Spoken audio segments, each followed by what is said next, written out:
Good morning mga ka-artist. Matagal na tayong hindi nakapag-painting dahil na busy tayo. Meron pala ditong pinagawa sa atin matagal nang hindi natapos. So ngayon tatapusin na natin. Ayan oh. Ayan, nakapag-sketch na tayo. Ayan, yung dito sa kabila, barbershop noon. So ngayon, car wash na naman. Ayan, nakapag-sketch na tayo. Natambay, hindi natin natapos. Busy. So ngayon, tatapusin na talaga natin to. Ayan, pakita ko sa inyo yung video kung paano gagawin itong lettering na to. Basic lettering lang. Yan lang. Bye. Plus start na ni. Butang ta dire kay para maka-start na tayo ta. Oh, pasensya na sa background ko. Grabe kakalat ang mga gamit ko. Na busy ko. Nice one. Sa muning gihatag sa aton nga ring light no gift sa aton. So dako-dako gali ni siya mga ka-artist. Ayan. Tara, start ta. Plus tara bangko. So yung gagawin muna natin dito mga ka-artist is plain white lang muna. So kuha tayo ng white. So, i-white muna natin tong background para wala na tayong problema pagkatapos ng ano. Ayan mga ka-artist, so matagal nang hindi nagamit yung white natin kaya ibang kulay na. So kailangan kayo kapag mag-painting kayo kailangan mag-mask kayo kasi nakakasira din ng immune system tong mga pintura na to. May epekto din sa ating katawan. So dito pag car wash, mostly sa car wash is blue. So yung gagawin natin, background muna natin ng white bago natin kulayan ito ng blue para maganda siya tingnan.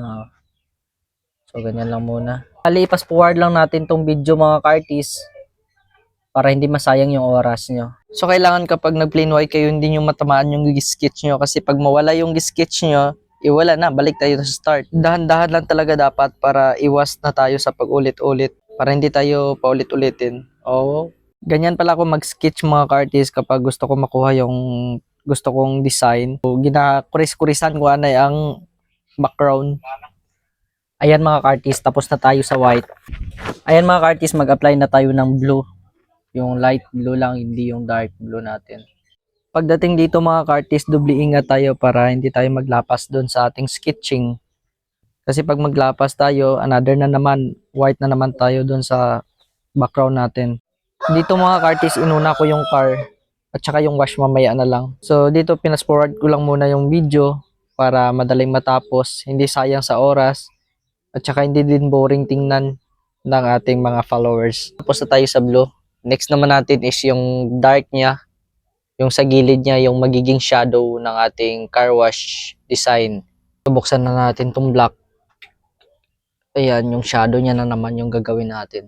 So dito mga ka-artist, kailangan mo talaga na maliit na brush or pointed para mas maganda. Mga ka-artist, so gagamit tayo ng pointed para sa last natin, sa gilid ng ating lettering. Ito talaga yung kahinaan ko mga ka-artist kasi nanginginig yung kamay ko pagdating sa mga straight na talaga yung mga maliliit na brush. Pasmado kasi yung kamay ko eh. Ganun talaga mga ka-artist, lalo na kapag marami kang trabaho at saka nabasa mo yung kamay mo ng tubig. So madali talagang manginig yung kamay mo. No choice tayo sa trabaho na to dahil nga pintura, kailangan din natin maghugas ng kamay. Dito mga ka-artist, mag-additional tayo ng design. Yung mga simple lang, yung ipik lang ng tubig, ganun lang. Yung natamaan ng araw. Mga ka-artist, yung basic lang natin na car wash design. Ayan. So, panandalian lang kasi na design. So, yan lang po. Thank you po sa panonood nyo. Bye!